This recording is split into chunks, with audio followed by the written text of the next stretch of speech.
to Care with Candace. So I mentioned before that I was going to show you guys how to organize your report sheets so that when you're giving report and when you're receiving report, you can have a better idea to make sure that you're basically covering all of the body systems. And then have an area also for any questions that you may have based off of what you've written, and an area for your assessment, medications, and all that good stuff. Okay, so know that depending on whatever unit that you're on, your report sheets may differ. So far I think I've maybe gone through 3 or 4 different report sheets, and I've either picked them up from nurses that I was precepting with, or from a didactic training, and they'll give and offer up examples of their report sheets that's worked for them. Or you just kind of go on Google and find report sheets that might fit your department.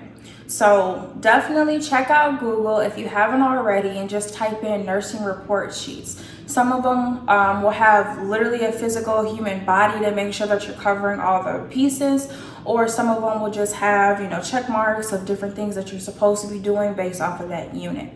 So whatever works for you, definitely try them out and see which one is going to be the best for you, and stick with it. Print it out, make copies, keep an original and make copies of the rest, and just keep copying them as you go along, as you run out of paper. Obviously definitely trash your report sheets at the end of your shift or at the end of your week, and because you won't have those patients anymore. HIPAA is important. Okay, so first I'm going to show you my report sheet that I used when I was on intermediate care. Okay, so just so you can see it here, hopefully you can see it pretty clearly. Okay, so starting at the top, obviously have their name. You're gonna have their allergies, their cold status, and any isolation that they're in. Any doctors as well. Depending on how many times you're going to do an assessment is how we have the numbers organized here. So we have an assessment, vital signs and temperature, your IVs, your activities of daily living, if the patient has any restraints, and then ventilator associated pneumonia is what VAP stands for. So that's basically you doing your oral care, you're turning the patient every 2 hours, things of that nature to prevent ventilator associated pneumonia. So just starting at that top portion there, you can either write the patient's name in or get a patient label from their chart and place that there. That'll have their name, their birth date, MRN number, and all those good stuff, as well as the barcode to scan in case you need it. But definitely make sure that you're always scanning the patient's wristband connected to the patient to verify to make sure that you have the right patient for the medication that you're going to be giving them. Okay, it's very important to also have on there if they are allergic to anything, also their cold status. If you have isolation, you need to know that ahead of time as a top priority to make sure that you're gowning up and putting on your proper PPE. Okay, doctors are important. Sometimes people who are receiving a report don't care to know what the specific doctor's name is. Some of them actually do, so that they have a quick reference of who that person is that's covering that body system, whether it's cardiology, neurology, nephrology, whichever the case is. Definitely write that down. So on here also, you'll notice I have in the next section, chief complaint and a patient prior medical history. So that box can either be just the same size as that, or it can be a bit bigger as well, depending on how much history that patient has. Continuing down, you want to go through literally a head to toe assessment, starting with neuros, cardiac, respiratory, GI, GU, what does their skin look like, and then what are the IVs that they have on them as well. Any scheduled medications, write those down. Any PRNs, write that down. Lab work, write that down. Whether that's lab work from your current shift within that day or the next day when they get labs drawn. If there are any abnormalities or things you might want to watch out for that might be on the border, make sure that the next time that they get their blood drawn, you check on those specific labs to see if there have been any significant drops or increases. Some other areas to definitely make sure that you have on there is any next of kin and their phone number, so you have a direct person to contact. And also have on there their plan of care. We need to know what is the next steps for this patient.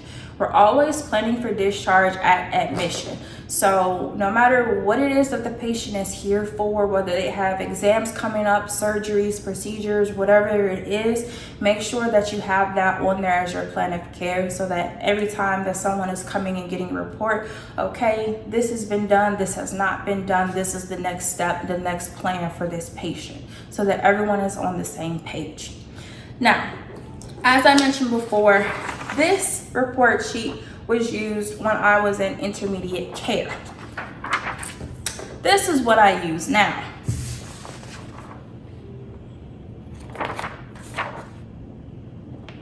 Now this is a blank piece of paper. When I got the trauma, I tried to use this report sheet, and these people had a lot more going on than a little box could handle. So I just paid attention to what my preceptor was doing. And that's another like key point, to make sure that like I like to follow different preceptors, because I like to see how they do their report sheets, how they write down the patient information, how they give it off to the next person, things like that. And it was a consistency between everybody having a blank sheet of paper, and then they would just write in the information in an organized fashion. So I've seen a few of them, and then I came up with my own method based off of what worked for me and what I needed to do for my patient. So I would simply fold this in half, have a patient label up here, and then I would start writing from there their code status, their allergies, the doctors that were associated with them. So their trauma or trauma, critical care. And then after that, any like consults that they have, whether it was neuro, ortho, ENT, any of those specific doctors. From there, also I'll write the ISO status. After that, I want to know when they got here and what brought them in, basically. So chief complaint. So all of that fills up, you know, all this top space right in here. And then underneath their chief complaint, I want to write their prior medical history. Could be short, could be long, doesn't matter. So from there, now we're getting into our body system. So we want to go from neuro, cardiac, respiratory, GI, GU, skin, and I want to know what IVs they have as well. Okay, so I'm literally just abbreviating everything. I do a heart for cardiac, or R for respiratory, GI, GU, S for skin, and IV. So whether they have regular peripheral IVs or central lines and stuff, art lines, I'm going to put those all in my IV area, and then also document what types of fluids that they may have going. They might not have anything going, but if they do, what are my start of shift fluids running at, and what are they getting? Okay, that's very important to know, because it's going to be used for your charting as well.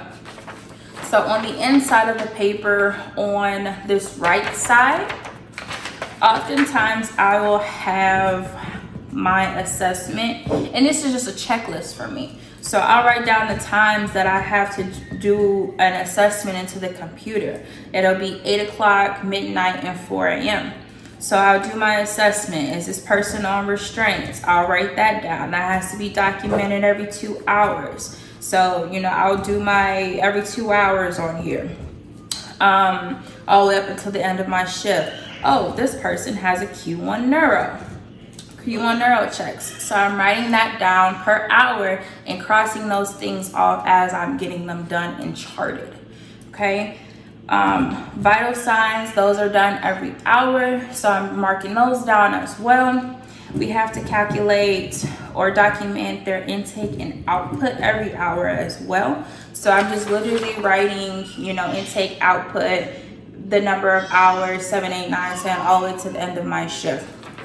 And then on the left side here, I'll write down my imaging that I've searched up, and the results for those, the different tests and the dates for them as well, and making sure that I have them in chronological order. At the top part above my imaging, I'll often have labs that are due for the next day, or a chest x-ray that needs to be done. As I visualize x-ray coming, I'm crossing that off my list. All right, the person got that x-ray. Oh, I seen lab come through. Oh, I drew their labs, I sent them off. I'm crossing that off my list. So it's more of like a to-do list for myself to make sure that those have gotten done. As those results come in from lab, I'm updating my report sheet to say, hey, this is the new lab based off of today's results. Hey, this is the result from the chest x-ray. It actually came back on time this morning. Okay. Also making sure that you have that plan of care and next of kin written either on the inside or outside, easy access to your paper, and with the phone number of the person from next of kin. Okay, on the very back of my paper, what's that? Fuzzy ball. I'm writing my medications for the day. So from 2100, 22, midnight, sometimes like 3 a.m. And 6 a.m. I'm writing down all of my medications that are scheduled. I'm also writing down my PRN medications, because in the event of an emergency, I need to know what my patient is able to get. Do I need to decrease their blood pressure? If my patient is getting anxious and agitated, what can I give them for that? If I have any drips going, that's where I'm writing the specifics. What is the initial starting dose? What is the titration? What is the frequency? How frequently am I charting on that information, and what is my maximum dosage? It's very important, because when you get into those situations where your patient is getting very rowdy, you need to know how high you can go up on that titration in order to come back down, to keep them comfortable and safe at all times.